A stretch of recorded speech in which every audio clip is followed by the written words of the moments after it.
everyone is preparing for a Thanksgiving feast tomorrow, marami naman po ang magkakaroon ng turkey dahil for their Thanksgiving feast because last Sunday namigay po ang ating kampyong boksingero na si Manny Pacquiao ng 500 pieces of turkey to downtown Los Angeles. So each of those families who got the turkey will have a very happy Thanksgiving celebration tomorrow, courtesy of Manny. And speaking of Manny Pacquiao, puspusan po ang kanyang pag-ensayo para sa nalalapit na laban niya kay Oscar De La Hoya. On December 6 sa Las Vegas, siya po ay naghahabol ng timbang. He needs to be at 147 pounds. Sanay po siya sa 120, 121, 130, around that range. Pero ngayon po ay kailangan niyang magdagdag ng timbang. And how does he do that? Let's watch this. 147 pounds ang hinahabol ng Pinoy boxing champion na si Manny Pacquiao para sa kanyang nalalapit na laban kay Oscar De La Hoya sa ika-6 ng Desyembre sa Las Vegas. Pero paano ba nagpapalaki ng katawan at nagdadagdag ng timbang si Pacman? Importante lang talaga dyan yung kung ano yung nasanayan na kainin talaga. Lalo-lalo na yung gulay. So, kailangan yung gulay kasi hindi mo pwedeng mo in one day. So, kailangan kung pwedeng yung gulay maubos in one day para kinabukasan iba na naman. Kailangan presko lagi yung lulutuin mo para sa kanya. At kung fresh at masustansyang pagkain ang pag-uusapan, isa lang ang kanilang pinagtitiwalaan. Nandito po kami para mamili ng mga kailangan ni Manny sa pagkain niya araw-araw. At saka wala naman kaming ibang pupuntahan na bilihan kundi Island Pacific lamang. Kasi dito yung fresh na pagkain, prutas, mga gulay, chicken, beef. Kaya dito na kami sa Island Pacific. 3 beses sa isang linggo kung mamili ang Team Pacquiao sa Island Pacific Supermarket sa downtown Los Angeles. Si Nonoy Neri na nagluluto kay Pacman ang nangunguna sa pamamalengke. Itong corn na kinukuha ko dito, ito yung hinahalo ko sa beef, nilagang baka, kumbaga. Tsaka itong mga ito magulay, pinakbit. Ayan, gusto rin mali yan, mga gulay.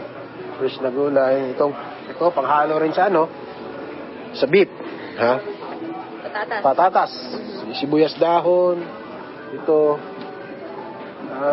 Ito yung atsal, bell pepper. Ito ba ito? Atsal, okay. Yeah. Ito. Para saan yun, atsal? Ito maganda sa pagkain to, yung hindi malansa yung pagkain. Pagkatapos magluluto, ilalagay mo sa taas parang toppings niya para yung pagkain mabango. Masarap to. Itong green at saka red and green. Masarap to. Papaya para sa manok. Ito, mas maganda to. Tinulang manok. Papaya. At alam ko yung tinola ni Manny, gusto niya may malunggay? Ayun, doon yung malunggay. Puntahan natin mamaya.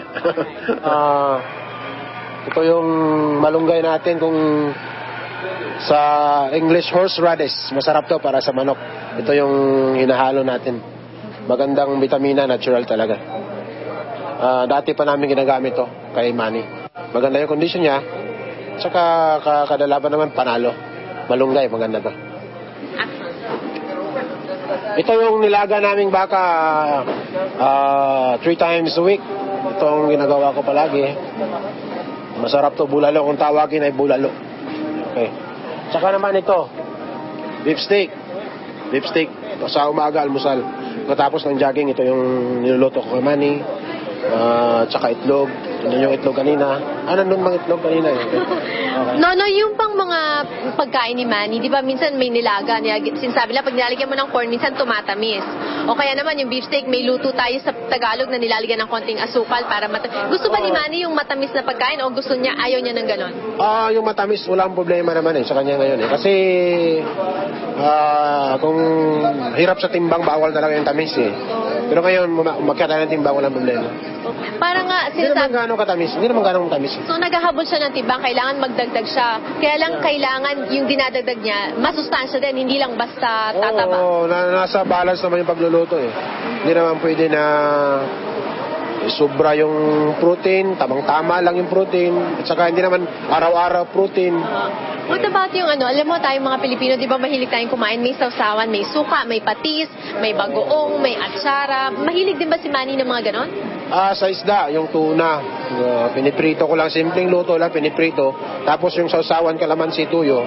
Yun, paborito niya talaga yan. Kahit sa Pilipinas. Okay. At sa tamang pagkain at sa tamang ensayo, mga sumusuporta kay Manny are hoping na matatalo ni Pacman si Golden Boy sa December 6. Meanwhile, ito naman ang mga nakasale sa Island Pacific Supermarket for this weekend, Thursday and Friday. Chinese eggplant, 2 pounds for $1. Also on sale ay ang sea bass. Very fresh po ang seafood sa Island Pacific Supermarket.